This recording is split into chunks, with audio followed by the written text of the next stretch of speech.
पूर्व मुख्यमंत्री और कांग्रेस नेता पृथ्वीराज चौहान ने ऑपरेशन सिंदूर को लेकर विवादित बयान दिया है। उन्होंने कहा, ऑपरेशन सिंदूर के पहले ही दिन भारत को हार का सामना करना पड़ा था। एयरफोर्स के विमान गिराए गए थे।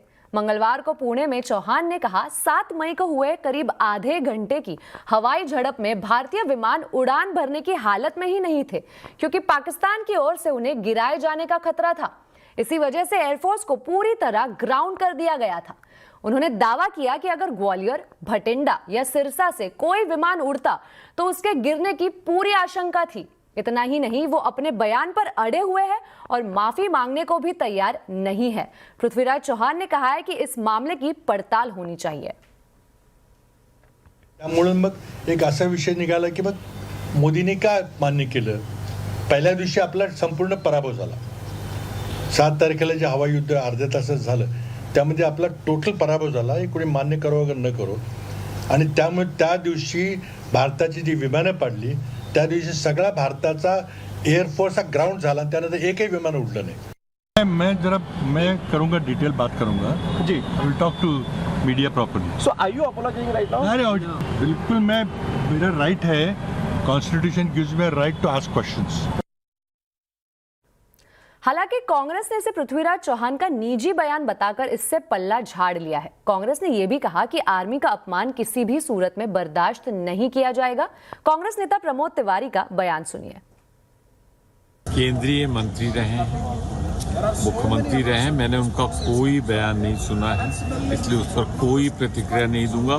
सिर्फ इतना गर्व से कहूंगा कि हमें गर्व है भारत की सेना पर, उसके पराक्रम पर, और जो सेना के बारे में अधिकृत बयान सेना देगी मैं उसको ही स्वीकार करूंगा। पर इतना याद दिला दूं, ये वही विश्व विजयी सेना है जो 1971 में इंदिरा गांधी के नेतृत्व में जिसने दुनिया का जुग्राफिया बदल के बांग्लादेश में।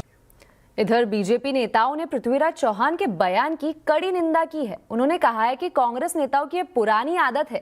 बीजेपी का कहना है कि पृथ्वीराज चौहान सिर्फ राहुल की तरह बयान दे रहे हैं और ये हैरत की बात है। आर्मी के अपमान को लेकर पृथ्वीराज चौहान और कांग्रेस नेताओं को घेरा।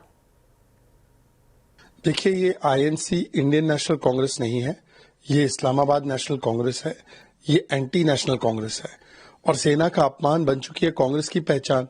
सड़क का गुंडा कहना, कारगिल विजय दिवस 5 वर्ष नहीं मनाना, surgical strike, Balakot air strike पर सवाल खड़े करना और ऑपरेशन सिंदूर पर भी सवाल खड़े करना और हमारे सेना के मनोबल को विजय दिवस के दिवस पर चोट पहुंचाना। और ये कोई पृथ्वीराज चौहान का स्टेटमेंट नहीं है। राहुल गांधी ने भी यही कहा है। राहुल गांधी ने कहा सेना की पिटाई हो गई। राहुल गांधी ने कहा ऑपरेशन सिंदूर सरेंडर था। राहुल गांधी ने कहा सेना की क्या आवश्यकता है। तो ये सारे स्टेटमेंट्स राहुल गांधी के, इसलिए राहुल गांधी या कांग्रेस पार्टी कोई कार्रवाई नहीं करती है पृथ्वीराज चौहान पर। और ये इनका फैशन और पैशन बन चुका है कि सेना का करो अपमान, पाकिस्तान का करो गुणगान, यही कांग्रेस की बन चुकी है पहचान।